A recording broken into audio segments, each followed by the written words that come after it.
ரஞ்சித், இதுல 3 பேர் பேசினதையும் ரொம்ப நுட்பமா கேட்டிருப்பீங்க. ஆனா ஒரு புள்ளி வந்து அண்ணாமலையினுடைய அரசியல் சார்ந்த முடிவுகள் அப்படின்றது தேசிய பாஜக தலைமைக்கு தெரியாம இருக்காது அப்படின்றதும், அதிமுக பாஜக கூட்டணி உடைந்தது அப்படின்றதும் மிஸ்லீட் பண்ண இடத்துல இருந்து உருவாகுது அப்படின்ற ஒரு பர்செப்ஷன் ஒன்று கிரியேட் ஆயிருக்குது இல்லையா? அந்த இடத்த பாஜகவினுடைய தேசிய தலைமை இன்னைக்கு ரொம்ப நுட்பமா புரிஞ்சிட்டாங்களா? எலெக்ஷன் ரீதியா நீங்க சொல்றதுனுடைய ரிசல்ட் வரல, ஆனா யதார்த்தத்தை மீறி ஒன்று சொல்றீங்க அப்படின்றத அண்டர்ஸ்டாண்ட் பண்ணிக்கிறாங்களா பாஜகவினுடைய தேசிய தலைமை இன்னைக்கு? அதுக்கான வாய்ப்பு இருக்குதா? இல்ல, ரெண்டு விஷயம் நம்ம பார்க்க வேண்டியது இருக்கு.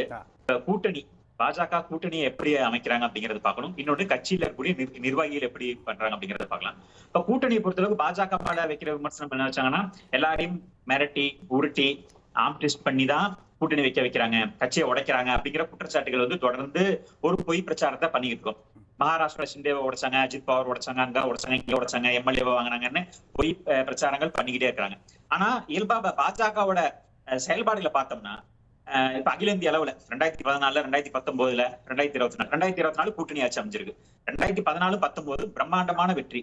ஆனாலும் கூட்டணி கட்சிகளுக்கு மந்திரி சபையில இடம் கொடுத்து அழகு பார்த்து தான் கொண்டு வந்தாங்க. சிறிய கட்சிகளுக்கெல்லாம் ராம்தாஸ் அத்வாலேக்கெல்லாம் வந்து அவர் லோக்சபால கூட வெற்றி பெறல, ராஜ்யசபால வந்தாரு, அவருக்கு ஒரு அமைச்சரவையில கொடுத்து அவரை வந்து தக்க வச்சிருக்காங்க அப்படிங்கறத பாக்கணும். அவர்கிட்ட ராஜ்யசபா எம்பி மட்டும்தான் இருக்கு, அவர் கட்சியில பெரிய எம்பிகள் இல்ல, ஆனாலும் அந்த அவர்களை கூட்டணியில வச்சிருக்காங்க.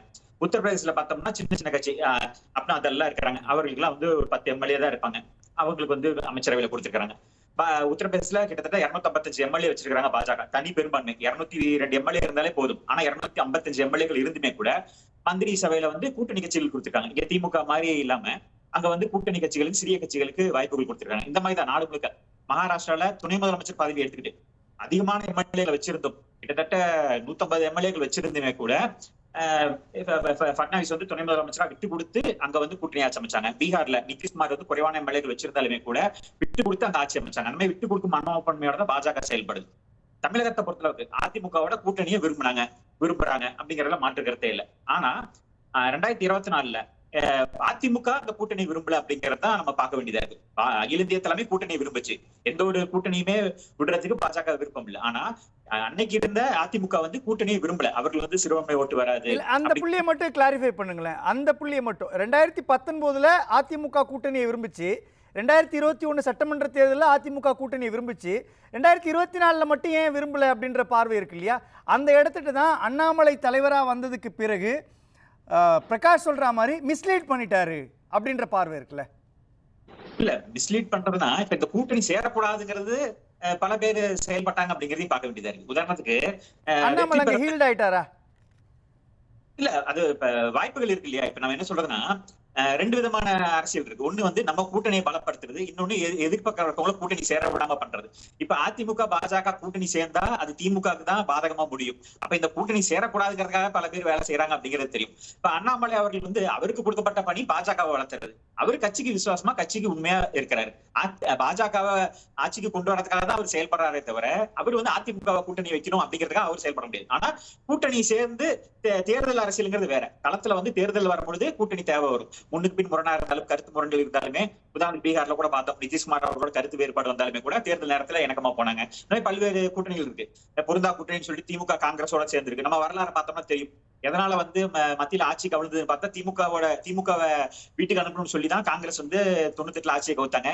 வாஜ்பாய் ஆட்சி இழந்ததே வந்து திமுக ஆட்சியை கவிழ்த்த மாட்டேன்னு சொன்னனால. அப்ப காங்கிரஸ் வந்து திமுக ஆட்சியை கவிழ்த்த ஆட்சியை கவிழ்த்தாங்க அப்படிப்பாங்க. திமுக ஆட்சியை கவிழ்ப்புங்கிறதுக்காக அந்த மத்தியில் ஆட்சியை கவிழ்த்தாங்க அப்படின்னு பார்த்தோம். அந்த காங்கிரஸோடய திமுக கூட்டணி வச்சது. அந்த மாதிரி பொருந்தா கூட்டணியே செயல்படும் பொழுது இல்ல, இந்த இடத்துல நீங்க சொல்ற மாதிரி அதிமுக பாஜக கூட்டணி தொடரக்கூடாது அப்படின்னு அரசியல் சார்ந்து அவங்களுக்கு எதிராக அரசியல் செய்யறவங்க விரும்புறாங்க அப்படின்ற ஒரு புள்ளியை நீங்க கொண்டு வந்து நிறுத்துறீங்க. ஆனா அதிமுகவை உடைச்சி அதன் மூலமாக பாஜக வளரணுன்ற ஒரு ஆங்கிளை கிரியேட் பண்றாங்க பாஜக அப்படின்ற பார்வை இருக்கு இல்லையா?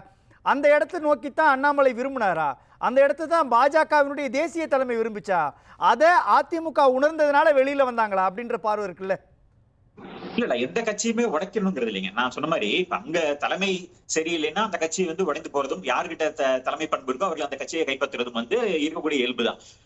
நம்ம மகாராஷ்டிராலே உதாரணமா எடுத்துக்கணும், ஷிண்டே அவர்கள்ட்ட ஆளுமை இருந்தது, அவர் அதிகமான எம்எல்ஏக்களை வந்து கொண்டு வந்தாரு. உத்தவ் தாக்கரேட்ட அந்த ஆளுமை இல்ல, அதனால வந்து அவர் எம்எல்ஏக்களை விட்டுட்டு வேடிக்கை பார்த்தாரு. அதனால வந்து இப்ப ஷிண்டேவை உருவாக்குனது பாஜக தான் சொல்ல முடியாது. ஷிண்டேவுக்கு தலைமை விருப்பம் இல்ல, அவர் உடைச்சு வராரு. இங்க ஓபிஎஸ் அவர்களுக்கு அந்த தலைமை ஆளுமை இருந்திருந்தா, அதிகமான எம்எல்ஏ கூட வந்திருந்தா ஒரு மாற்றம் ஏற்பட்டிருக்கலாம். ஓபிஎஸ் அவர்கள்ட்ட அந்த தலைமை இல்ல. ஆனா அந்த புள்ளியில தான் ஓபிஎஸ் சொன்ன ஸ்டேட்மெண்ட் சிலதையும் பார்க்க வேண்டியது இருக்கு இல்லையா? யார் சொல்லி அவர் தர்ம யுத்தத்தை நடத்தினாரு அப்படின்றதும், அவர் கடைசி வரை யார் கூட இருந்தாரு, ஈரோடு கிழக்கு இடைத்தேர்தலில் எதற்காக அவர் போட்டியிடலை அப்படின்றதும், கடைசி ராமநாதபுரம் நாடாளுமன்ற தொகுதியில் தனித்து சுயேட்சையாக நிற்கிற அளவுக்கு யாருடைய வழிகாட்டுதலின் பேரில் நிற்கிறார் அப்படின்றப்போ மறைமுகமாக யாரை இயக்குனாங்கன்ற பார்வை வரும் இல்லையா? இதுக்கு பின்னாடி அண்ணாமலையினுடைய செயல்பாடும் இருக்குதா? இல்ல, மறைமுகமா இயக்குறாங்கன்னா, ஓபிஎஸ் அவர்கள் வந்து ஒரு மூத்த அரசியல்வாதியா இருக்காரு, ஒரு மிக முக்கிய பொறுப்புகள் இருந்திருக்கிறாரு. அவரை வந்து அண்ணாமலை அவர்கள் இயக்குறாரு அப்படின்னு சொன்னா அது வேடிக்கையா தான் இருக்கும். நான் கேட்கறது என்னன்னா இந்த இடத்துட்ட அண்ணாமலை கட்சியினுடைய தலைமையை தவறா வழி நடத்திட்டாரு அப்படின்ற இடத்தை நோக்கி நகர்த்துறாரு இல்லையா பிரகாஷ்? அந்த இடம் தானே இது எல்லாத்துக்குமான ரூட் பாயிண்டா இருக்குது. இல்ல, தவறா வழி நடத்தினான்னு சொல்ல முடியாது. இப்ப அண்ணாமலை அவர்களுக்கு சில பேர் சொன்ன அந்த அரித்மெட்டிக் கால்குலேஷன் வந்து இந்த கூட்டணிகள்லாம் இருந்தா வெற்றி பெறலாங்கிற சொல்றாரு. அவரு வந்து களத்துல வந்து இப்ப செயல்படுத்தி பாக்குறாங்க. இப்ப எக்ஸ்பெரிமெண்ட் நம்ம சொல்லும்போது பார்த்தோம்னா, பாஜக வந்து ஒரு எப்பயுமே ஒரு எக்ஸ்பெரிமெண்ட்ல இருக்கதான் செய்வாங்க. ஏன்னா அடுத்த கட்டத்துக்கு கொண்டு போன கட்சியை அப்படிங்கிற ஒரு முயற்சியில் இருக்கும்போது அதிமுக மட்டுமே நம்பி இருக்க முடியாது. ஏன்னா 1950 ஜனசங்கமா இருக்கும்போது சரி, 1980 பாஜகவா மாறும்போது சரி, கூட்டணி கட்சிகள் வருங்கிற எதிர்பார்ப்போட கட்சியை உருவாக்கல. ஷியாம் பிரகாஷ் முகர்ஜில இருந்து தீனதயாள் உபாத்யால இருந்து எல்லாருமே வந்து அவர்கள் வந்து படிப்படியா இந்த கட்சியை வளர்த்து எடுத்து கொண்டு வந்தாங்க அப்படிங்கறத பாக்கணும். அப்ப கூட்டணியை நம்பி இல்ல அப்படிங்கிறப்ப அண்ணாமலை அவர்கள் தனிச்சு பாஜகவை வளர்த்ததுக்கான முயற்சி எடுக்கிறாரு அப்படிங்கறத நம்ம பார்க்க வேண்டியதா இருக்கு. அதுல வந்து இந்த சிறிய கட்சிகள் கூட்டணி இருந்தா வெற்றி பெற்ற முடியும், இதுவே போதும் அப்படிங்கிற ஒரு அவர்களுக்கு ஒரு முடிவுக்கு வந்திருக்கலாம். ஆனா கலா யதார்த்தம் வேற மாதிரி மாறி இருக்கு. நம்ம பார்ப்போம் என்ன மாறி இருக்குது. இல்ல, அது வந்து நம்ம பாஜகவுக்கு வந்து வெற்றி வாய்ப்பு ஏற்படுத்தாம போயிடுச்சு அப்படிங்கறத பாக்குறோம். ஒரு சீட்டு கூட கிடைக்கல அப்படிங்கறது பார்த்தாலும் அந்த புள்ளி தான் பாஜகவுக்கு வெற்றி வாய்ப்பு அதிமுக கூட இல்ல அப்படின்றதுனால உருவாகி இருக்கு. அப்படின்றப்போ மீண்டும் அதிமுகவோடு பாஜக கூட்டணி அப்படின்ற இடத்தை நோக்கி நகரும் பொழுது அண்ணாமலை ஒரு தடையா இருக்கிறாரா? அப்படி ஒரு ஃபீல் நடக்குதா உள்ள பாஜகவினுடைய தேசிய தலைமைக்குள்ள? இல்ல, இன்னும் வந்து எந்த ஒரு முடிவும் வராதனால நம்ம வந்து அறுதிட்டு சொல்ல முடியாது. ஏன்னா இப்ப தலைமை மாத்தினதுக்கு அப்புறம் கூட்டணி அமைச்சாதான் இதுதான் அப்படிங்கறத நம்ம சொல்ல முடியும். இப்ப இருக்கக்கூடிய யூகத்தின் அடிப்படையில அண்ணாமலை அவர்கள் வந்து அவருக்கும் இந்த கூட்டணியை சேர்த்துக்கிற உடன்பாடு இல்ல, அதிமுகவுக்கும் ஒரு நெருடல் இருக்கு. அப்படிங்கிறப்ப ஒரு சிறிய மாற்றம் இருக்கலாம். இப்ப அண்ணாமலை அவர்கள் வந்து பலி கொடுக்கப்படல. அவர் வந்து இப்ப ஒருவேளை பதவி உயர்வு கொடுக்கப்படலாம், இல்ல சிறிய டெம்பரரி ரீப்ளேஸ்மெண்ட். நம்ம பார்த்தோம், தெலங்கானால வந்து கிஷன் ரெட்டி அவர்கள் வந்து தற்காலிகமா வந்து அவரு அமைச்சரானாரு. அங்க வந்து பண்டி சஞ்சய் வந்தாரு. திரும்ப அந்த பண்டி சஞ்சய் அவர்களோட தலைமையில வந்து பிரச்சனை வரும்போது கிஷன் ரெட்டி அவர்களே வந்து மத்திய அமைச்சராகவும் செயல்படுறாரு, மாநில தலைவராகவும். ஒருத்தருக்கு ஒரு பதவி தாங்கிற பாஜக கொள்கையில இருந்து அங்க வந்து மத்திய அமைச்சராகவும் மாநில தலைவராகவும் கிஷன் ரெட்டி அவர்கள் செயல்பட்டு இருக்காரு. கூடுதலா தமிழகத்தோட பொறுப்பாளராகவும் கிஷன் ரெட்டி அவர்கள் செயல்படுறாரு அப்படிங்கறத பாக்குறோம். சோ வாரிசு அரசியல் இல்லைன்னு சொன்னாலும் கூட எடியூரப்பாவோட மகனை வந்து அங்க கர்நாடகால தலைவரா போட வேண்டிய ஒரு சூழல் ஏற்படுது. அதுதான் அங்க சரி வரும்னு அங்க அதை செய்யறாங்க. எடியூரப்பா அவர்கள் வந்து ஓர கட்டப்பட்டார். அது வந்து ஒரு எக்ஸ்பெரிமெண்டா எடுக்கிறாங்க. அது ஒரு பேக் ஃபயர் ஆகும்போது திரும்ப அங்க எடியூரப்பாவோட மகனுக்கு வந்து கொடுக்குறாங்க. இந்த மாதிரி பல முயற்சிகள் எடுக்கதான் செய்வாங்க. இப்ப உத்தரகாண்ட்ல பார்த்தோம்னா ராவத் அவர்கள் வந்து சிஎம் இருந்தாரு. அவரை வந்து நீக்கிட்டு அங்க வந்து தாமி அவர்கள் வந்து சிஎம் மாத்துறாங்க. அங்க வந்து ஒரு பிரச்சனைகள் இருக்கதான் செய்யுது. இன்னைக்கு ராவத்துக்கும் தாமிக்கு அவர்களுக்கும் உத்தரகாண்ட்லயே பிரச்சனை வருது. அப்ப அது பாஜகவினுடைய தேசிய தலைமை எடுக்கக்கூடிய வழக்கமான நடைமுறை தான். இதுக்கு பின்னாடி வேற எதுவும் இல்லை, அப்படிதானே? ஒரு மாற்றம் பண்ணி பாப்பாங்க. இப்ப ஒருத்தரோட தலைமையில இருக்கும் பொழுது அதுக்கு ஒரு செயல்பாடு பாக்குறாங்க, அப்புறம் ஒரு தலைமை மாத்தி பார்ப்பாங்க. அது சரி வராட்டி திரும்பவும் அந்த தலைமையை மாத்துவாங்க. அதுக்குதான் நம்ம தெலங்கானா உதாரணமா சொன்னோம். பண்டி சஞ்சய் அவர்களை போட்டாங்க, அங்க சரி வராதப்ப திரும்ப கிஷன் ரெட்டி அவர்களே அங்க போடுறாங்க. இப்ப இங்க அண்ணாமலை அவர்கள் கொடுத்திருக்காங்க. இப்ப இந்த கூட்டணிக்காகவோ இல்ல சில கணக்குகளுக்காகவோ அண்ணாமலை அவர்கள் வந்து மாற்றப்பட்டாலும் கூட ஒரு எக்ஸ்பெரிமெண்ட் தான். 2026 என்ன ஆகுதுன்னு பாப்பாங்க. ஒருவேளை அதிமுக